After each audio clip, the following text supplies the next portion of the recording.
All right, what is up, career development professionals?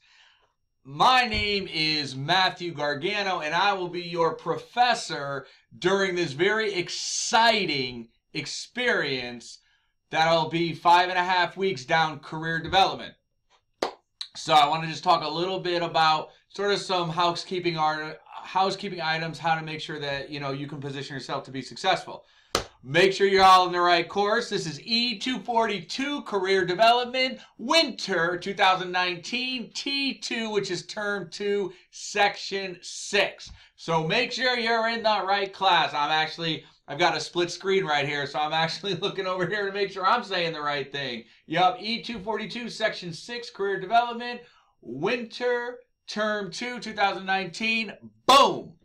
So, I'm very excited about career development. Why? I'm glad you asked.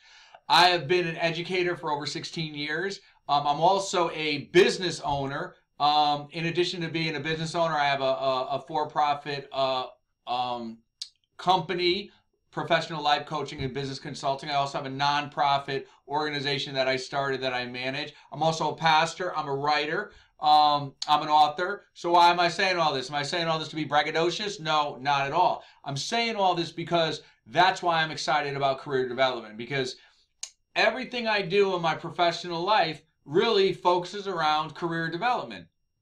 And so throughout this 5.5 week journey, feel free to draw on me, draw on my experience to help you become the best career development professional that you can be. I want you to think about career development in a whole new way by the end of this course. And I want to provide you with the tools and the tips and the tricks to help you stand out above everybody else. So anyway, that's a little bit about me. A couple of things. Again, if you see me looking off to the side, it's because I've got the split screen and I want to make sure that I cover everything that I want to cover in the course. So what is the very first thing you need to do? Well, you're doing it, watching my welcome video. So I'm glad you're watching the welcome video. The next thing you want to do is you want to click on the syllabus. Make sure you review that syllabus. That syllabus contains a wealth of information. It's sort of your framework, your roadmap for the course. Not only the course, when things are due, what's due when, expectation, grading policy, all that stuff. So take the time. For those of you who like to print stuff out, print it out, review it, mark it up, highlight it. You want to read it online, download it, but read that syllabus. The other thing you want to do is you want to click on that Getting Started link, because it gives you more detail about the courses. So the sort of the syllabus will give you the overall roadmap. The Getting Started actually breaks down into very good detail what specific components of each module consists of what particular component. Sorry, I'm so excited, I'm all talking over myself. Let's try that again. Take 300. What modules contain which components in terms of discussions, written assignments, etc., and how much time each should take within reason. So your Getting Started is basically a more detailed roadmap that looks at the individual stops along the way versus sort of the aerial view. So let's just review where we're at so far. Watching the welcome video, you want to review the syllabus. If you have any questions, feel free to email me. Also, then the Getting Started, which is more detail. I have my instructor information. In my instructor information, I've got my office hours as well as my calling hours. And since I do give you guys my cell phone, just be respectful. I've got a certain protocol there. I want you guys to follow that protocol with my cell phone. Basically, don't text me anything crazy. Just don't do that. Don't text me anything crazy. 99.9999% of your questions can be resolved email. So your go-to, if you have a question about an assignment, your go-to is syllabus. Your next go-to is Getting Started. Your next go-to is looking at the actual lesson content and then assignment. If you still have questions about the assignments, then feel free to email me. But don't email me like, oh, I don't understand this assignment. That means nothing to me. I want to make sure we're playing off the same playbook. So I'm always going to push back and refer to you. What specifically about the assignment do you need clarification on? I need you to make sure that you're reading the assignment, that you're understanding the assignment. If there is a clarification that you need. We're both operating from the same manual. So I'm going to say you need to tell me where, copy and paste, where in the assignment instructions do you need further clarification, and specifically what? Because I want to make sure, one, that you're utilizing the resources available to you, and two, that I'm giving you consistent information and help with respect to that, okay? So that being said, in the off chance that your question does require more than an email, and let's try to email, if I see after like maybe the second email, it needs a phone call, say, hey, this might be better served in a phone call, etc. If the email, if above and beyond the email, if you have a very quick, note the operative word, quick question, quick, not a whole this, you put it in an email, but a quick, super quick question, you can text me. When you text me though, because I teach a lot of classes, not only do I teach a lot of classes, which I love doing, I meet a lot of people in my different capacities. I need to know who you are. So if you are going to text me, I need you to say, this is so-and-so, what's your name, from your which class? I need to know the class number and the section number. This is Matthew from your E242 Section 6 course. Boom, now I know who you are. Again, quick question. I don't need a book. We're not having like a whole back and forth conversation. Quick question, feel free to text me. And notice my calling hours. I do turn off my alerts after 6 p.m. Central Standard Time. I'm not available. So if you do send me a message after that, then it'll the next day. The other thing that's very important, I am unavailable from Friday sundown to Saturday sundown. I am unavailable, out of pocket, drop the mic, no online communications, no anything. That is my one day to relax, recharge, recuperate, so I could be who I need to be for you and everybody else I need to be there for. That being said, please, please, please plan accordingly, okay? Which means don't wait till the last minute if something's due, knowing that I'm out of pocket, out of communication, shut down, so I can refresh, regroup, have some me time, so I could be who I need to be for you. Friday sundown to Saturday sundown, unavailable, so don't send me an email, an urgent email Friday, at 6 o'clock and think that I'm going to get back to you right away. Plan accordingly, right? And again, you've got the roadmap, you've got all the resources, so again, make sure you plan accordingly. What else do I want to say to you? So this course, discussions. Now, you've got a couple different types of discussion threads. Your first discussion thread is your student lounge, right? For the most part, I'm going to stay away from that. That's for you. That's kind of your virtual hangout. Introduce yourself to each other. I'm not making that a requirement, but it's nice to introduce yourself to each other. It takes the place of being like, and you're in a seated class, like, hey, what's up, man? So you're taking this class, blah, blah, blah, type of thing. So the virtual student lounge kind of supplements that. Again, I'm not going to require you to post an intro in the student lounge, but it is nice. It's a nice to, but not a necessarily a need to. I sort of posted a little bit more about me to sort of give you a flow there. I don't check it. Like I said, it's for you guys. I just posted one in there, sort of kick it off and get it started. Then you'll have your general questions discussion post. That's if you have a question, a general question that others may have. Know that it's public, so what you post there, others are able to see. Now, as much as I try to remember to check that discussion post, because there's no alert, I don't always check it. I try to remember to check it. I'm in the course at least 5 days a week. But if for some reason I don't respond to your general discussion post, it means that I overlooked it. I'm sorry. Send me a gentle nudge via email.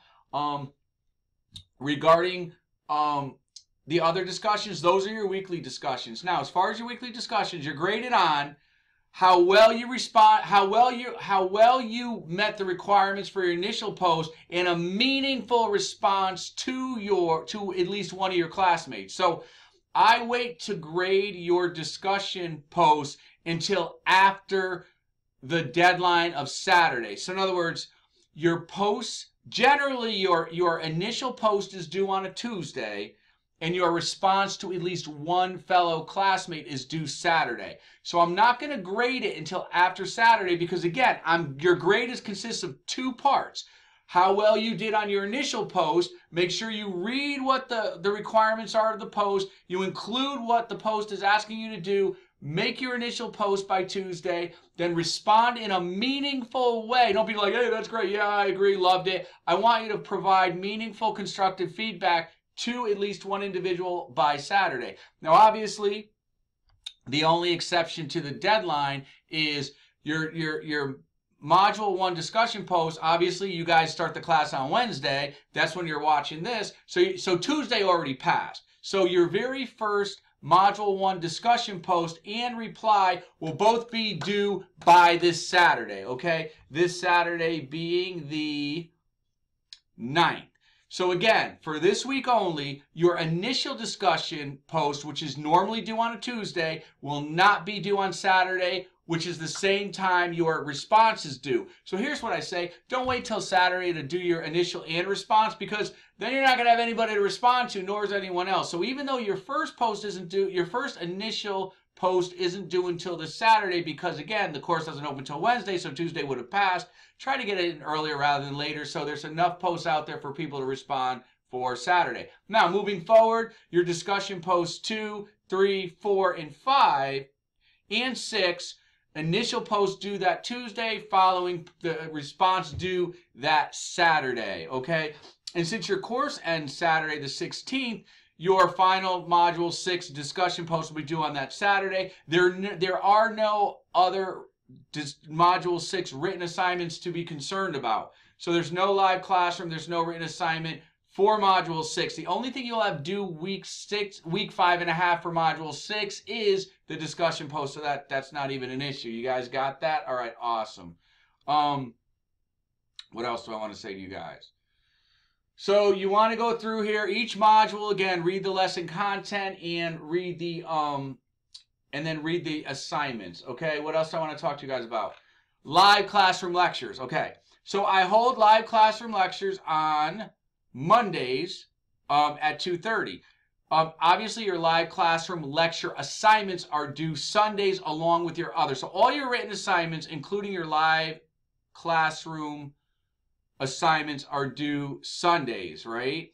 By 11:59 p.m. Central Standard Time. That being said, obviously, you will not have a live classroom lecture to correspond to your live classroom assignment. So your first live classroom assignment, which I also posted in the live classroom assignment for Module 1, is I want you to state the 3 things that you want to take away from this class. Now, what is a takeaway? It's knowledge, goal. What is it? What learn or takeaway do you want to take away, walk away with? What knowledge or understanding do you want to gain from this class? That's what a takeaway is. I want you to list the top 3 things that you want to learn or take away from this class and why you want to learn these things. What do you want to do with them? So that is your assignment for your Module 1 live classroom assignment, because again, there is no lecture for your first assignment. Now, we will have live classroom lectures on Monday the 11th, Monday the 18th, and Monday the 25th. You are not required to join in live. In fact, most students don't. You're online for a reason, so you don't have to be tethered to a classroom or a classroom experience at a certain time. That being said, I post the live classroom recording links from each of the live classroom sessions. So what you'll do is, in the course announcement, I'll say, for example, Module 2 live classroom lecture recording now available. Use this to complete your Module 3 assignment, right? Because obviously there is no live classroom Module 1 to correspond to your live classroom assignment. So again, first live classroom assignment, there is no corresponding live classroom lecture, so you'll go ahead and you'll post that. But you will see the flow. So each week, other than this week, when I post the recording link for the live classroom lecture, you'll then use that to complete that week's live classroom assignment. Now, I know in the past there's some confusion because some students are looking for a code. I know some instructors give a code. You see I'm putting that in print, codes. I don't do codes, y'all. So you got to actually watch the video, and then you have to actually answer the questions, which again are found when you go to the live classroom assignment. You click on begin, and then you will see what I'm looking for. So that's what you need to do. Is there anything else I need to talk about right now? So grading. So I'm allowed until the Friday of the due date of the assignment. So not when you submit it, the due date. So for example, your first written assignments are due the 10th. Okay, so I technically have until Friday the 15th to turn around that grading for you. Generally, I get it done before that. Most weeks I'm done grading by that Wednesday, but just know I have until that Friday, okay? So I try to get them done earlier, but if I don't get them earlier, standard turnaround time is by Friday. But again, I try to get them done earlier. Did I say earlier enough? Is there anything else I want to cover? Let's talk. Let's see here. Talked about welcome video, talked about syllabus, talked about getting started, talked about discussions, talked about written assignments, talked about calendar. Again, the course starts on Wednesday the 6th and ends on Saturday, March 16th. Talked about my calling hours. What else do I want to talk about?